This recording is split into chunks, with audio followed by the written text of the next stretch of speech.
குரு வாழ்க, குருவே சரணம், குருவே துணை.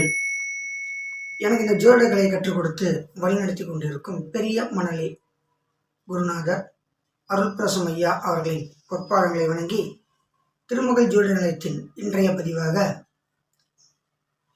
பிரதமை, துதியை, திருதியை என்று சொல்லக்கூடிய இந்த திருதியை தினத்தன்று வரக்கூடிய அட்சய திருதியை என்பார்கள். சித்திரை மாதம் அமாவாசை தினம் முடிந்து 3வது திதியான திருதியை திதி அன்று அட்சய திருதியை என அழைக்கப்படுகிறது.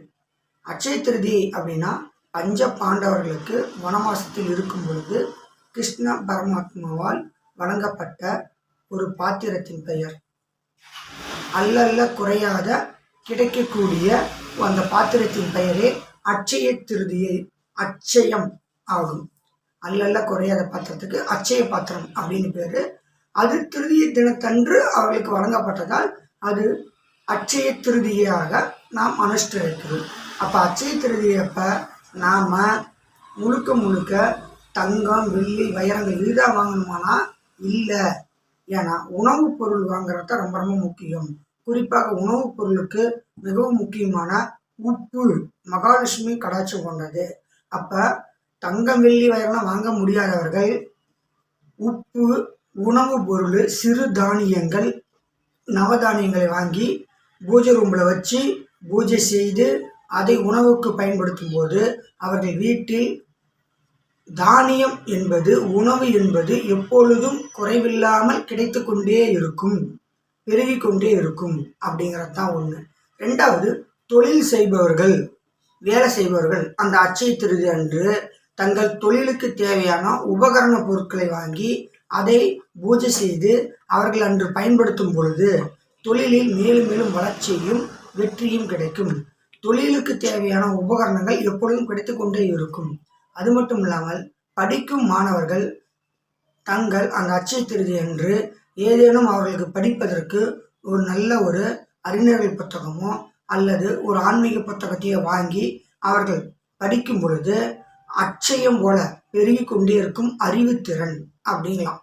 அப்போ அட்சய திருதியத்தில் அவர்களுக்கு உணவு கிடைத்தது பஞ்சபாண்டவர்களுக்கு அட்சய பாத்திரத்தில், அது அட்சய திருதி என்று கிடைச்சிச்சு. நம்ம அட்சய திருதி நீ தங்கம்னு வாங்கினா தங்கம் மட்டுமே வாங்கினா போதாது, அந்த தங்கம் வாங்குறதுக்கு காசு வேணும். காசு வேணும்னா வருமானம் வேணும். வருமானம் வேணும்னா தொழில் வேணும். தொழில் வேணும்னா நல்ல படிப்பு வேணும். அப்போ படிப்பிற்கும் தொழிலிற்கும் உணவு என்றும் வீட்டில் குறையாமல் இருப்பதற்கும் இதற்கு தேவையான உணவு குறையாமல் இருக்க உப்பு, பருப்பு, தானிய வகைகளை வாங்கி வழிபாடு செய்து அதில் சமையலுக்கு பயன்படுத்தும் போது அந்த அடுத்த ஆண்டு வரை நம் வீட்டில் உணவு குறையாமல் வந்து கொண்டே இருக்கும், உணவுப் பொருட்கள் இருந்து கொண்டே இருக்கும். தொழிலுக்கு தேவையான உபகரணை வாங்கி அன்றைய தினத்தில் பூஜை செய்து வீட்டில் அதை பயன்படுத்தும் பொழுது மேலும் மேலும் ஒரு வளர்ச்சியை கொடுக்கும். படிக்கும் மாணவர்கள் நல்ல ஒரு அறிஞர் புத்தகம், அவர்கள் தேவையான பாட புத்தகங்களையோ அல்லது ஒரு ஆன்மீக புத்தகத்தையோ வாங்கி அன்றைய தினத்தில் அமர்ந்து அதை பூஜை செய்து படித்து வரும் பொழுது மேலும் மேலும் மேலும் அவர்களுக்கு நல்ல ஒரு அறிவு திறனை கிடைக்கும். அப்போ அட்சய திருத்தன்னைக்கு ஒரு விஷயம் வாங்கணும்னா பெருகும் அப்படின்னு அர்த்தம், எப்பவுமே கிடைச்சிக்கிட்டே இருக்கும்னு அர்த்தம். அப்போ அறிவு திறன், தொழில் திறன், உணவு இதையெல்லாம் பெருகும் பொழுது ஒரு நல்ல வளர்ச்சி இருக்கும் என்று கூறி இந்த அட்சய திருதி அன்று அனைவரும் வளமுடனும் நலமுடன் வாழ வாழ்த்துகின்றேன். மேலும் நமது திருமகள் ஜோதிட நிலையம் சேனலை சப்ஸ்கிரைப் செய்து கொள்ளுங்கள். நண்பர்களுக்கும் மற்றவர்களுக்கும் ஷேர் செய்யுங்கள்.